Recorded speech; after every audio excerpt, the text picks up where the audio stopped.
Hi, this lecture is about pipelines. The purpose of the pipeline is to assemble several steps that can be cross validated together while setting different parameters.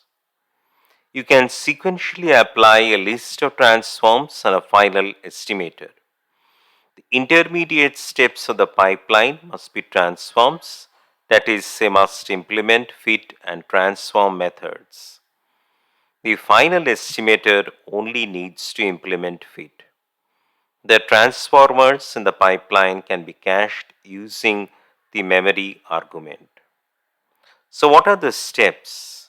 So, the steps are that there is a pre-processing, that is a standard scaler, followed by a classifier, which is a logistic regression. So, if you see that, then there is a standard scaler and then there is a logistic regression. The next is that there is a standard scaler, there is you can create polynomial features, and then there is a classifier which is a logistic regression.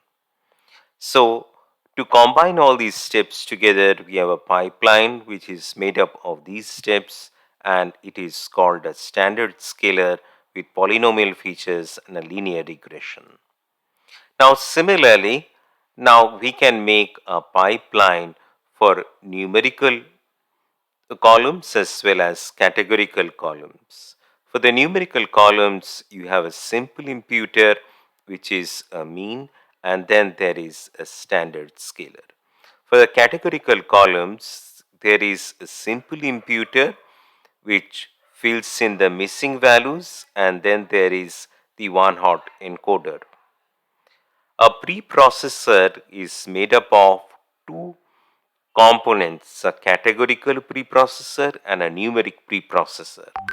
And we see that the categorical preprocessor has the column state and gender, and the numeric preprocessor has the columns age and weight. And then we make this pipeline. The pipe is equal to make pipeline. Now visually we can see that it is composed of the simple imputer and the one hot encoder for the categorical section, and for the numerical it is made up of the simple imputer and the standard scaler. And ultimately the classifier is the logistic regression. Next, what we will do is that we will jump into a practical example in which we apply pipelines to our own very simple data set, the house sales data set, and then we apply the random forest. So, what we are doing is that first we are reading the data, then we are removing the rows with the missing target, we are separating the target from the predictors, we are doing a train and test split in which we are creating the train set as well as the validation set, and then there is the cardinality columns in which what we are doing is that we are taking only those columns which have the number of unique values which are less than 10, that is the low cardinality columns. We are choosing the numerical columns, and then we are selecting the columns which is of the categorical columns as well as the numeric columns, and this is a subset of the total number of categorical columns. Since we are leaving out those columns which have high cardinality, that means which have the number of unique values greater than 10 or equal to 10. Here what we are doing is that we are going to apply a numerical transformer and a categorical transformer. Here the numerical transformer is a simple imputer, the strategy is constant, and so here the fill value will be 0. The categorical transformer in which the imputer is the most frequent, and then we have a one hot encoder.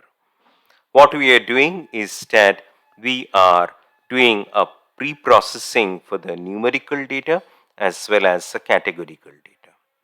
And once you do the modeling is a random forest regressor, and then we do the pre-processing the modeling code in a pipeline. We fit the model and then we do a predict. Similarly, we are applying a different strategy here. Here, the numerical transformer is constant, the categorical transformer is the constant, and the one hot encoder is being applied. Similarly, there is a preprocessor which is built with the numerical transformer and the categorical transformer. And then what we are doing is that we are fitting the model and then predicting the model. Here we see the MAE is 17621, and in the previous case MAE was 17861. The difference is in the categorical transformer. In the previous case we have used the most frequent, and here we have used the constant. So this is how we can try different techniques of preprocessing very easily in the pipeline, and this is how we can easily do these manipulations in a pipeline. Hope you liked the lecture. Thank you. Bye.